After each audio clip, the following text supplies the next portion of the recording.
dalamnya. Sorry. Syedaralun, buah gal dan melon hasil budidaya petani di Aceh Tamiang berhasil menembus pasar Medan dan Jakarta. Komoditas yang dikembangkan kelompok Tani Mutiara Melon di Dusun Mutiara, Kampung Kebun Tanjung Semantoh, Karangbaru ini dibudidayakan di lahan seluas 2 rantai dengan 1.000 batang pohon siap panen.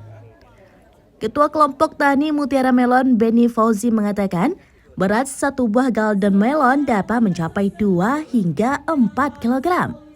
Mutu buah terjaga dengan tingkat kemanisan mencapai 14 brik, melebihi standar pasar swalayan yang hanya 12 brik. Meski belum menjual langsung ke swalayan karena permintaan masyarakat sekitar tinggi, hasil panen rutin didistribusikan pedagang ke Banda Aceh, Medan, dan Jakarta. Kelompok tani ini mampu memanen 3 hingga 4 kali setahun dan telah melakukan 21 kali panen secara keseluruhan.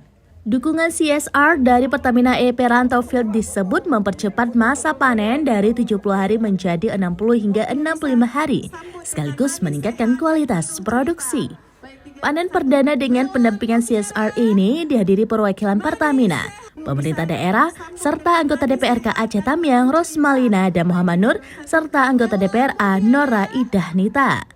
PJS Field Manager PT Pertamina EP Rantau Field Kemas Ghazali menegaskan, bantuan ini merupakan bentuk tanggung jawab sosial dan lingkungan perusahaan. Program pemberdayaan petani melon yang lebih modern dan profesional sejalan dengan program ketahanan pangan pemerintah. Tidak payah sampai ke agen, masyarakat sekitar bahkan dari Kota Madia Langsa juga sampai kemari. Jadi kita paling lama biasa 3 hari setelah kita buka untuk umum, melon kita sudah habis terjual. Dari Tamiang, Rahmawiguna, serampinews.com.